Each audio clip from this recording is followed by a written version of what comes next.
నమస్తే. కేంద్ర మంత్రి బండి సంజయ్ కాసేపటి క్రితమే చాలా ఛానల్స్కి శాటిలైట్ ఛానల్స్ కావచ్చు, యూట్యూబ్ ఛానల్స్ కావచ్చు, ట్విట్టర్ కావచ్చు, ఫేస్బుక్ కావచ్చు, ఇన్స్టా కావచ్చు, ఇట్లా సోషల్ మీడియా ప్లాట్ఫామ్స్ కావచ్చు, మరొక పక్కన అన్ని మీడియా ఛానళ్ళకి నోటీసులు పంపించడం జరిగింది. ముఖ్యంగా తన పరువుకి భంగం కలిగించేటువంటి విధంగా చాలా ఛానల్స్ అన్ని కూడా ప్రచారం చేయడం జరిగింది. సో తన కొడుకుకు సంబంధించినటువంటి విషయంలో, తన కొడుకు కేసుకు సంబంధించిన విషయంలో ఏదైతే బండి భగీరథ పైన ఫోక్సో కేసు అయింది కదా, ఆ ఫోక్సో కేసుకి తనని అటాచ్ చేస్తూ అంటే అనుసంధానం చేస్తూ రకరకాలైనటువంటి వార్తలు వచ్చినాయి. ఈ వార్తల ద్వారా నేను కేంద్ర మంత్రిగా పనిచేస్తూ ఉన్నాను, నా పరువుకి భంగం కలిగింది కాబట్టి ఏవైతే ఛానల్స్ నా ఫోటో పెట్టుకొని, నా కొడుకు ఫోటో పెట్టుకొని థంబ్నెయిల్స్ కావచ్చు, హెడ్డింగ్సే కావచ్చు, హెడ్లైన్సే కావచ్చు, స్క్రోలింగ్సే కావచ్చు, వీటన్నిటిని ప్రసారం చేసినటువంటి ఛానల్స్ ఏవైతే ఉన్నాయో ఆ ఛానళ్ళ పైన చర్య తీసుకోవాలి, అంతేకాకుండా పరువు నష్టాన్ని కూడా వేయాలి అంటూ దరిదాపుగా 257 పేజీలతోటి వివిధ ఛానళ్ళకి నోటీసులు కూడా పంపించడం జరిగింది. దాంట్లో ఉన్నటువంటి కంటెంట్ని సంబంధించినటువంటి యూట్యూబ్ ఛానల్లో దానికి సంబంధించినటువంటి ఐడితోటి అవి అన్నీ కూడా 257 పేజీల్లో అవి పొందుపరచడం జరిగింది బండి సంజయ్ నేరుగా. ఒకసారి చూసుకోవచ్చు, బండి సంజయ్ పేరు మీదనే. సో ఇక్కడ కనబడతా ఉన్నది సిటీ సివిల్ కోర్టు ఏదైతే ఉందో, సిటీ సివిల్ కోర్టు స్పష్టంగా చెప్పడం జరిగింది. సో సిటీ సివిల్ కోర్టుని కూడా ఆయన ఆశ్రయించడం జరిగింది, ముందుగానే గతంలోనే ఆశ్రయించడం జరిగింది.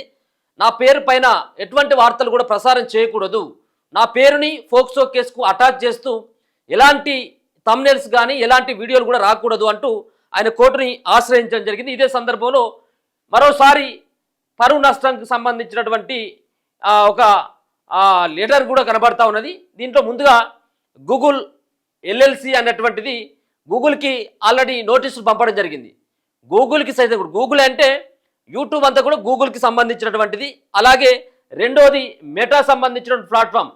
మెటాలో మరి ఏమేమి వస్తాయి మనకు, ఫేస్బుక్ కావచ్చు, ఇన్స్టా కావచ్చు, ఇదంతా కూడా మెటా. ఇదేమో యూట్యూబ్కి సంబంధించినటువంటిది గూగుల్. అండ్ ఎక్స్ కార్ప్ అంటే ఇది అంతా కూడా ఏదైతే మనం సోషల్ మీడియాలో ట్విట్టర్ ఏదైతే ఉంటుందో ఈ ట్విట్టర్లో పోస్ట్ చేసేటువంటిది ఎక్స్ క్రాప్. సో ఈ మూడింటితో పాటు ఇంకా చాలా సంబంధించినటువంటి ఛానళ్ళకి అన్ని కూడా నోటీసులు కూడా పంపడం జరిగింది. ఆ సందర్భంలో ముందుగా TV9 నెట్వర్క్కి మనకు కూడా రావడం జరిగింది. మనకు సంబంధించినటువంటి దాంతోపాటు సోషల్ మీడియాలో కాలేజ్ టీవీ కావచ్చు, మిగతా కొన్ని ఛానల్స్ సైతం కూడా నోటీసులు సైతం కూడా పంపించడం జరిగింది. దీంట్లో TV9 network and TV5, ABN, Sakshi TV, NTV, RTV, Maha news, 10 TV, Vahini TV, voice TV, సో signal TV and big TV, CVR news, 99 TV, మన తొలి వెలుగు. సో 18వ ప్లేస్లో మన తొలి వెలుగు ఉంది. సో మన తొలి వెలుగు సంబంధించినటువంటి వాళ్ళకు కూడా నోటీసులు ఇవ్వడం జరిగింది. అలాగే Zee Telugu news, Eenadu television, Hyderabad media private limited, signal tele services private limited, Ashok Kumar ఆయన పైన కూడా ఇవ్వడం జరిగింది. ఇట్లా అన్ని ఛానళ్ళకి మ్యాక్సిమం ఉన్నటువంటి ఛానల్స్ ఏవైతే ఉన్నాయో సంబంధించినటువంటి ఛానల్స్ ముఖ్యంగా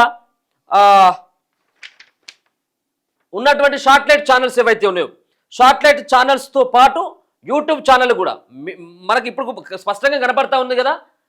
దరిదాపుగా ఉన్నటువంటి తెలంగాణలో నడిచేటువంటి ఛానల్స్ ఏవైతే ఉన్నాయో ఆ ఛానల్కి అన్నిటి కూడా శాటిలైట్ ఛానళ్ళకి, యూట్యూబ్ ఛానళ్ళకి మ్యాక్సిమం ఇవ్వడం జరిగింది.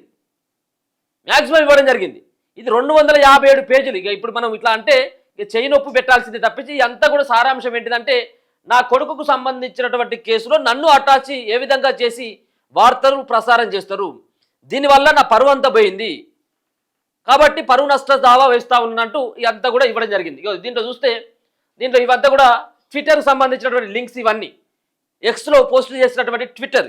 ఎక్స్ మీన్స్ ఇదంతా కూడా ఎక్స్ వాళ్ళకి కూడా ఇవ్వడం జరిగింది కదా ఏది ఆ నోటీసులు. సో వీటన్నిటి కూడా ఒక పక్కన ఆయా సంబంధించినటువంటి వెబ్సైట్లకి Twitter, Facebook, Insta, YouTube, WhatsApp ఇట్లా రకరకాలైనటువంటి ఈ మూడే నిర్వహిస్తూ ఉంటాయి కాబట్టి ఈ ముగ్గురితో పాటు ఇండివిజువల్గా కూడా వాళ్ళు నోటీసులు కూడా పంపడం జరిగింది. దీంట్లో ఎక్స్లో కనుక చూసుకున్నట్టయితే అంటే ట్విట్టర్లో కనుక చూసుకున్నట్టయితే ఉంటే కేసీఆర్ అడ్డా పేరు మీద చాలా లింకులు కనబడతా ఉన్నాయి.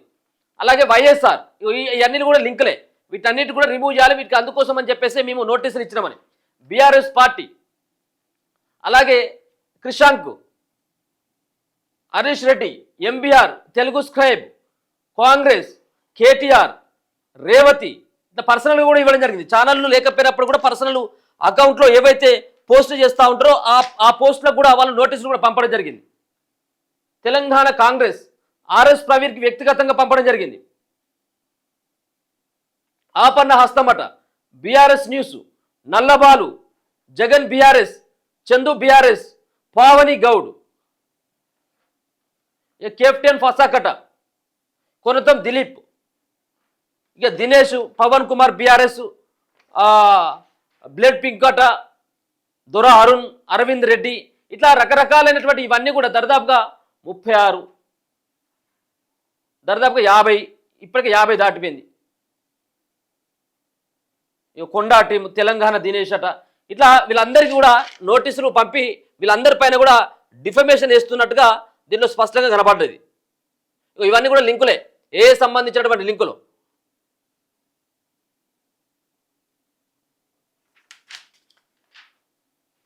ప్లస్ న్యూస్, కేసీఆర్ పోర్బాట, TS24 news official, Ameer speaks అట. అంటే నాకు తెలిసి ఈ సంబంధించినటువంటి ఈ ఇష్యూ తెర మీదకి రాగానే బండి సంజయ్ ఇష్యూ ఎప్పుడైతే తెర మీదకి, అంటే బండి సంజయ్ కొడుకు ఇష్యూ ఎప్పుడైతే బయటికి వచ్చిందో ఆ సందర్భంలో ఖచ్చితంగా బండి సంజయ్ పేరు దర్దాపుగా వాడతారు కదా.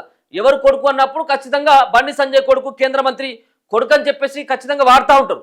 సో ఆ వాడకంలో దానికి ఏదైతే వాడినటువంటి ఆ పేరును వాడడంతో వచ్చినటువంటి అంశం ఏంటిదంటే, ఈ పేరును నేను అప్పటికే కోర్టుకు వెళ్ళడం జరిగింది, అప్పటికే నేను కేంద్ర మంత్రి పదవిలో ఉన్నా కాబట్టి ఇటువంటి దాని ద్వారా, ఇటువంటి పేరును వాడడం ద్వారా నా పరువుకి భంగం కలుగుతూ ఉన్నది.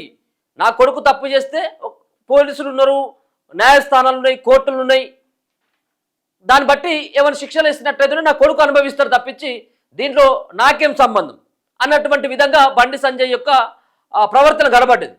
మరి ఈ ఇష్యూ తెర మీదకి వచ్చిన తర్వాత నేరుగా బండి భగీరథు బండి సంజయ్ ఆధ్వర్యంలోనే వాళ్ళ ఇంట్లోనే ఉన్నట్టుగా కొన్ని వార్తలు వచ్చినాయి. మరి నీకేం సంబంధం లేనట్లయితే నీ కొడుకును ఏ విధంగా నువ్వు దాచిపెట్టినవు అని చెప్పేసి చాలామంది పబ్లిక్ అడిగినటువంటి, రేజ్ చేసినటువంటి క్వశ్చన్ అంతా కూడా. ఇప్పుడు అమిత్ షా కొడుకు తప్పు చేస్తే అమిత్ షాను ఖచ్చితంగా పేరు వాడతారు. లేకపోయినట్టుంటే ఇక్కడ ఉన్నటువంటి కేసీఆర్ తప్పు చేస్తే ఏదైతే వాళ్ళ కొడుకైనటువంటి కేటీఆర్ని ఏ విధంగా వాడిలో సేమ్ యాజ్ ఇట్ ఈస్గా ఇప్పుడు వాడతారు కదా, అదేవిధంగా వాడతారు కదా. ఇక్కడ జరిగినటువంటి అంశం కూడా ఇదే. సో బండి సంజయ్ కొడుకు తప్పు చేసిండు కాబట్టి ఈ తప్పు చేయడాన్ని పూర్తి స్థాయిలో బండి సంజయ్ దగ్గరికి వెళ్ళినప్పటికీ కూడా పట్టించుకోలేదు, బాధిత కుటుంబాన్ని బెదిరించేటువంటి ప్రయత్నం చేసిండు అన్నటువంటి రకరకాలైనటువంటి వార్తలు వచ్చినటువంటి సందర్భంలో ఆయన పేరు వాడడం జరిగింది. అంతే తప్పించి కావాల్సి ఎవరో కొడుకు తప్పు చేస్తే నిన్ను లాక్కొని వచ్చి దీంట్లో ఇన్వాల్వ్ చేసినవంటే వాస్తవంగా కూడా మీడియా తప్పే, ఎవరైతే ప్రసారం చేసినటువంటి సంస్థల తప్పే. కానీ ఇక్కడ చేసినటువంటిది మీ కొడుకే, స్వయంగా మీ కొడుకే కాబట్టి దాంట్లో పేరు వాడడంలో సో మరి ఆయన కోర్టు అయితే మొత్తానికి చెప్పడం జరిగింది. కోర్టు సైతం కూడా బండి సంజయ్కి అనుకూలంగానే ఒక రకమైనటువంటి తీర్పు ఇవ్వడం జరిగింది. ఆయన ఫోటోతోటి ఎవరు కూడా ఇప్పటి నుంచి వాడకూడదు, ఇప్పటి నుంచి ఆ సంబంధించినటువంటి కేసులో బండి సంజయ్ని ఇన్వాల్వ్మెంట్ చేయకూడదని చెప్పేసి వాళ్ళు కూడా కోర్టు సైతం కూడా ఆయనకు ఒక వెసులుబాటు అయితే ఇవ్వడం జరిగింది. అదే సందర్భంలో చాలామంది ఛానల్స్ అన్ని కూడా ఇక బండి సంజయ్ ఫోటో భగీరథ్ సంబంధించినటువంటి అంశాన్ని మాట్లాడాలంటే బండి భగీరథ్ మాత్రమే ఫోటోను పెడతా ఉన్నారు, బండి సంజయ్ ఫోటో ఎక్కడ కూడా వాడట్లేదు. అంటే ఎందుకంటే కోర్టు నుంచి ఆ విధమైనటువంటి స్పష్టమైనటువంటి ఆదేశాలు ఉన్నాయి కాబట్టి అయ్యో ఆ దిశగా అయింది. మొత్తానికి ఇగో ఇవన్నీ పేజీలే, ఈ అన్ని పేజీల అంశం కూడా ఇవే. అన్ని మ్యాక్సిమం అన్ని ఛానల్స్ ఏవైతే డిజిటల్ మీడియా ప్లాట్ఫామ్స్ ఉన్నాయో, ఏవైతే సోషల్ మీడియా ప్లాట్ఫామ్స్ ఉన్నాయో, ఏవైతే ట్రెండింగ్లో ఉన్నాయో, ఎవరైతే ఆయా 1-2 వీడియోలు పెట్టినటువంటి ఛానళ్ళకు కూడా నోటీసులు పంపడం జరిగింది. చూసుకోవచ్చు ఇవన్నీ మ్యాక్సిమం కనపడకపోవచ్చు, కానీ వీళ్ళందరూ కూడా గుర్తుపట్టడం జరిగింది. వీటన్నిటి కూడా సేకరించడం జరిగింది. సంబంధించినటువంటి ఛానళ్ళు ఏ విధంగా తన పైన మాట్లాడడం జరిగింది. ఒకవేళ కనుక అంటే బండి సంజయ్కి వ్యతిరేకంగా మీన్స్ కావాలని చెప్పేసి దుష్ప్రచారం ఏం కాదు. ఏదో కావాలని చెప్పేసి బండి సంజయ్ కొడుకు తప్పు చేయకపోయినప్పుడు కూడా కావాల్సుకొని వార్తలు రాసిన ఏం కావు. ఇవన్నీ కూడా వాస్తవంగా పోలీసుల విచారణ, అమ్మాయి మైనర్ అమ్మాయి, ఆ అమ్మాయి పెట్టినటువంటి కేసు ఆధారంగా వాళ్ళ కొడుకుకి బండి భగీరథ పైన ఫోక్సో కేసు అయిపోయింది. వివిధ సెక్షన్ల పైన కేసులు నమోదైన 20 సంవత్సరాలకు పైన ఉన్నటువంటి శిక్ష కూడా పడేటువంటి అవకాశం ఉన్నటువంటి సందర్భంలో యాజ్ యూజువల్గా ఆ పేరు వాడుతూనే ఉంటారు. కాబట్టి సరే ఏదేమైనప్పుడు కూడా కోర్టు నుంచి ఆయన పలు ఛానళ్ళకి డిఫమేషన్ కింద కేసు వేసినటువంటి పరిస్థితి అయితే కనబడతా ఉంది. మనకు కూడా మన తొలి వెలుగుకి 18వ దాంట్లో అంటే రగన్నకే నేరుగా అంటే ఆ పేరు కూడా మెన్షన్ చేయడం జరిగింది. కాబట్టి ఆయా సంబంధించినటువంటి అడ్రస్ తోటి ఆ అడ్రస్ ఏదైతే ఉందో ఆ అడ్రస్లను కూడా పొందుపరచడం జరిగింది. ఏ ఛానల్ ఎక్కడెక్కడ ఉంది, ఎక్కడ ఏ ఏరియాలో ఉన్నది, ఆ సంబంధించినటువంటి లింక్ ఏంటిది, ఆ లింక్కు సంబంధించినటువంటి అడ్రస్తో పాటు వీటన్నిటి కూడా పొందుపరచడం జరిగింది. 257 పేజీలు ఇవన్నీ.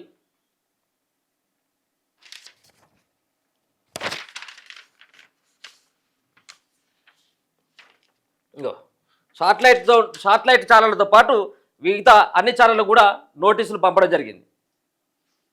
ఇదంతా కూడా ట్విట్టరు. అంటే ట్విట్టర్లకి ఒక రకమైనటువంటి లింకులు, 10 టీవీ, ఇగో సివిఆర్ న్యూస్, 99 టీవీ, ఇగో మన తొలి వెలుగు, రఘు గారికి సంబంధించినటువంటి సాయినగర్, నాగోలు, హైదరాబాద్ అని చెప్పేసి ఇది అంతా కూడా అడ్రస్ అంతా కూడా తప్పు అయినటువంటి అడ్రస్సే. సరే ఏదో రకంగా పంపాలి కాబట్టి ఏదో అడ్రస్ ఇచ్చేసి పంపించడం జరిగింది. ఇట్లా రకరకాలైనటువంటి యూట్యూబ్ ఛానళ్ళకి ఆయా లింకులు డిలీట్ చేయాలి. అంతేకాకుండా ఈ అంతా కూడా ప్లే చేయడం జరిగింది, ప్రసారం చేయడం జరిగింది. నా పరువు తీయడం జరిగింది కాబట్టి వాళ్ళపైన పరువు నష్టం వేస్తూ ఉన్నామంటూ ఈ సంబంధించినటువంటి అన్ని ఛానళ్ళకి గూగుల్తో పాటు మెటా అండ్ ఎక్స్కి సంబంధించినటువంటి వాటికి అందరికి కూడా నోటీసులు పంపడంతో పాటు పర్సనల్గా ఎవరైతే వాళ్ళకి సంబంధించినటువంటి సోషల్ మీడియా ప్లాట్ఫామ్స్ ఉన్నాయో అందరికీ కూడా నోటీసులు ఇవాళ రేపు వస్తాయి ఇక ఇంటికి. ఇదైతే మాత్రం తాజాగా విడుదలైనటువంటి ఒక ఈ సంబంధించిన పరువు నష్టానికి సంబంధించిన కోర్టు చేసినటువంటి ఒక ఉత్తర్వులు అనేది మనం చెప్పుకోవచ్చు. చూస్తూనే ఉండండి మన తెలుగు.